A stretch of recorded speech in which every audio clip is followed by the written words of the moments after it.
Hello my dear friends, एक बार फिर से स्वागत है आपका आपके अपने ही यूट्यूब चैनल में। तो आज के इस वीडियो में हम डिस्कस करने वाले हैं ट्यूबरक्यूलोसिस के डिटेक्शन के लिए होने वाले डिफरेंट टाइप्स के जो टेस्ट हैं उनके बारे में हम कुछ जानकारी देने वाले हैं। देखिए, ट्यूबरक्यूलोसिस एक ऐसी बीमारी है जो मुख्यतः फेफड़ों पर जा कर के ही असर करती है, ठीक है। और ये होती किसके वजह से है? ये होती है माइकोबैक्टीरियम ट्यूबरक्यूलाई नामक बैक्टीरिया की वजह से, ठीक है। इसका ट्रीटमेंट जो होता है वो 6 महीने से लेकर 9 महीनों तक या फिर कभी कभी 12 महीनों तक भी इसका ट्रीटमेंट चलता है। ये बहुत ही खतरनाक बीमारी भी होती है और कभी कभी तो ये लेटेंट फेज में भी होती है। एक दो तरह की टीबी होती है, एक तो लेटेंट टीबी और एक होती है एक्टिव टीबी।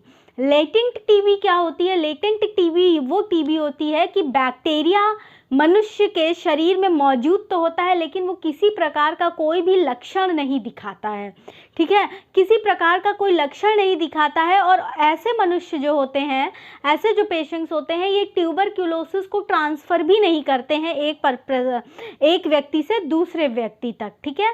लेकिन ये जो लेटेंट टीबी होती है, यानी कि जो इनएक्टिव टीबी होती है, ये किसी भी समय एक्टिव टीबी में कन्वर्ट हो सकती है, ठीक।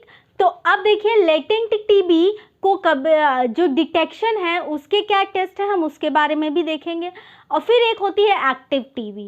एक्टिव टीबी क्या होती है फ्रेंड्स? एक्टिव टीबी वो टीबी होती है कि मनुष्य के शरीर में ट्यूबरक्यूलोसिस का जो बैक्टीरिया होता है वो प्रेजेंट तो होता है और साथ ही साथ उसमें लक्षण भी होते हैं। अब टीबी के लक्षण क्या क्या होते हैं? देखिए, टीबी के लक्षण होते हैं सांस लेने में तकलीफ़ होना, वेट अचानक से लॉस होने लगना, खांसी आना, कभी कभी खांसी के संग संग थोड़ा बहुत ब्लड के आपको स्पॉट भी देखने को मिल सकते हैं, और फिर कभी कभी सांस लेने में तकलीफ़ भी हो सकती है।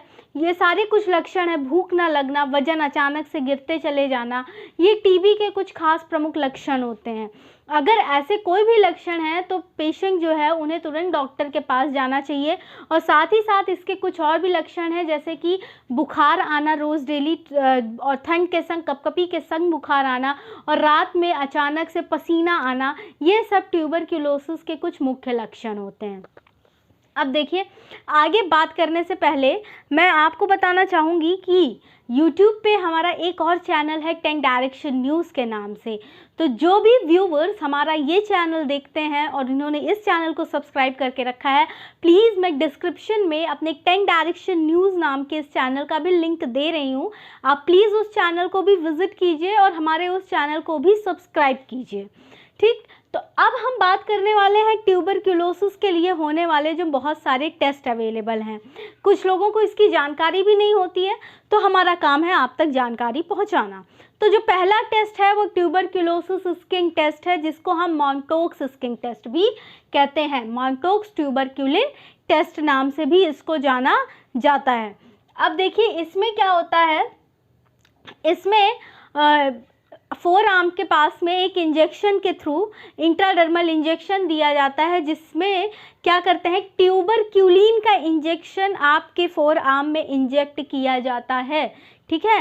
ट्यूबरक्यूलिन क्या होता है? ये इनएक्टिव टीबी प्रोटीन होता है, एक तरह का निष्क्रिय टीबी प्रोटीन होता है जो इंट्राडर्मली जब पेशेंट को सस्पेक्ट होता है कि उन्हें टीबी हो सकता है तो उन्हें फोर आर्म पे ये इंजेक्शन ट्यूबरक्यूलिन का दिया जाता है। फिर उसके बाद इस टेस्ट का रिजल्ट देखने के लिए कम से कम 3 दिन वेट करना पड़ता है, यानी कि 72 घंटों तक इंतज़ार।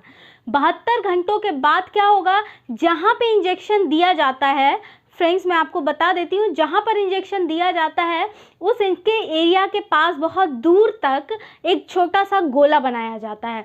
गोला बनाने से क्या होगा कि मार्क बना रहेगा कि ये इस पॉइंट पर इंजेक्शन दिया गया है।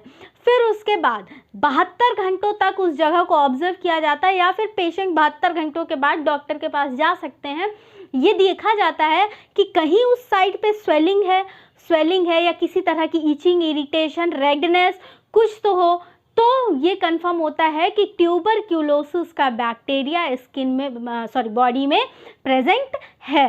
तो ये डिटेक्शन करता है। लेटेंट टीबी को भी ये डिटेक्ट बहुत आसानी से कर लेते हैं। फिर उसके बाद ट्यूबरक्यूलोसिस के लिए ब्लड टेस्ट है, ठीक। पहला तो आपने देखा मॉन्टोक्स स्किन टेस्ट, फिर उसके बाद ब्लड टेस्ट होता है।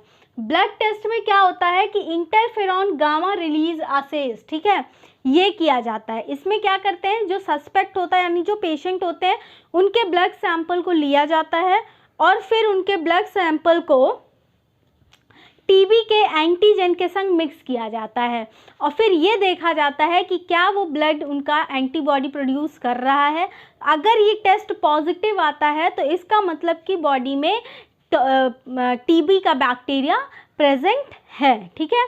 अब इतने टेस्ट के बाद भी आगे चीज़ों को कंफर्म करने के लिए मैं आपको बता देती हूँ कि आगे चीज़ों को कंफर्म करना बहुत ज़रूरी होता है, क्योंकि टीबी एक ऐसी बीमारी है कि इसमें खांसी आती है, लंग्स को अटैक करता है, सबसे बड़ी बात।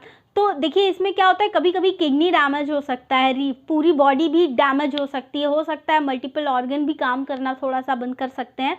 इम्यून सिस्टम पे डिपेंड करता है। अब आपका सवाल ये होना चाहिए कि आखिर टीबी एक इंसान से दूसरे इंसान तक पहुंचेगा कैसे।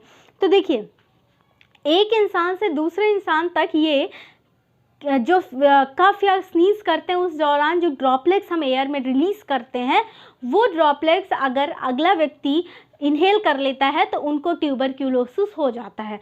और ट्यूबरक्यूलोसिस अगर कोई व्यक्ति गंदे पानी को पी रहा है या उसने हाइजीन प्रॉपर मेंटेन नहीं किया है या फिर उनका इम्यून सिस्टम भी कमज़ोर है, पुअर हाइजीन है, इम्यून सिस्टम कमज़ोर है या फिर नरिशमेंट पुअर है बच्चों में, तो उस कंडीशन की वजह से ट्यूबरक्यूलोसिस हो सकता है, टीबी जिसको हम कहते हैं आम भाषा में, ठीक है। अब देखिए दो टेस्ट तो ये बहुत ही कंफर्मेशन देने वाले टेस्ट हैं, ब्लड टेस्ट और स्किन टेस्ट जो मैंने आपको बताया। फिर जो आगे जो टेस्ट होता है स्प्यूटम स्मीयर और कल्चर टेस्ट। इसमें क्या होता है कि पेशेंट खांसने के दौरान जो भी स्प्यूटम रिलीज़ कर रहे हैं यानी जो भी बलगम निकल रहा है, जो भी म्यूकस सिक्रीशन हो रहा है, उसको टेस्ट के लिए भी भेजा जाता है लैब में। फिर चेस्ट एक्सरे, ये सारी कुछ चीज़ें होती हैं जिससे डॉक्टर्स इन्फेक्शन कितना स्प्रेड हुआ है ये सारी बातें कंफर्म करते हैं। अब कुछ टीबी ऐसी भी होती हैं जो ड्रग रेजिस्टेंट होती हैं। मैं आपको बता देती हूँ कि टीबी के ट्रीटमेंट के लिए मल्टी ड्रग थेरेपी चलाई जाती है, ठीक है। मतलब कि एक साथ कई दवाइयाँ चलती हैं तब जाके एक टीबी सही होती है और 6 से 9 महीनों तक ये चलती है। Most of the cases TB के क्योर हो जाते हैं, लेकिन 20वीं सेंचुरी तक कंडीशन ये था, आलम ये था कि टीबी ठीक भी नहीं होती थी। और आज भी जो पेशेंट लगभग टीबी से रिकवर करते हैं उनको थोड़ा बहुत वेट गेन करने में इश्यूज आते हैं। तो ट्यूबरक्यूलोसिस एक ऐसी बीमारी होती है। अब देखिए इसके बारे में बता देती हूँ कि कभी कभी ऐसा भी होता है कि टीबी के जो ड्रग्स अवेलेबल है मार्केट में, पेशेंट उसके प्रति रेजिस्ट कर चुका होता है। रेजिस्ट मतलब कि वो दवाइयाँ पेशेंट पे काम नहीं कर रही होती हैं। तो ये देखने के लिए भी कि कौन सी दवा पेशेंट में काम नहीं कर रही, क्योंकि ऐसा होता है कि कभी पेशेंट को ये दवा डोज थेरेपी दी गई होगी, हो सकता है उस दौरान चली होगी उनको और उन्होंने डोज स्किप कर दी होगी, 1 डोज स्किप की होगी, 2-4 डोज स्किप कर दी होगी। तो डोज स्किप करने की वजह से क्या होता है कि बैक्टीरिया में रेजिस्टेंट आ जाता है, मतलब वो ज़िद्दी हो जाते हैं और उस दवा के प्रति वो बिल्कुल भी अपना एक्शन नहीं शो करते हैं। वो दवा बिल्कुल उनके लिए कोई कारगर सिद्ध नहीं होती है उनको ख़त्म करने के लिए। तो ऐसे बैक्टीरिया को रेजिस्टेंस डेवलप हो जाता है। तो ये भी देखना बहुत ज़रूरी है कि आखिर पेशेंट में रेजिस्टेंस किस दवा के लिए डेवलप हो गया। कई बार ऐसा होता है कि 9 महीने 6 महीने तक दवा चल रही है लेकिन पेशेंट में कोई आराम नहीं होता। तो उस कंडीशन में ये देखना ज़रूरी है कि कहीं ऐसा तो नहीं कि जो कॉम्बिनेशन चल रहा है उसमें से किसी एक ड्रग के प्रति रेजिस्टेंट डेवलप हो गया हो। और रेजिस्टेंस ऐसे ही डेवलप होता है कि पेशेंट को दवा दी गई थी और उन्होंने क्या की, स्किप कर दी डोज, और वो आए दिन उस चीज़ को भूल जा रहे हैं। तो भाई किसी को आप एक दिन एक थप्पड़ मारोगे, दूसरे दिन आप नहीं मारोगे, तीसरे दिन फिर मारोगे, चौथे दिन आप फिर थप्पड़ नहीं मारोगे, 5वें दिन आप फिर थप्पड़ मारोगे, तो क्या होगा?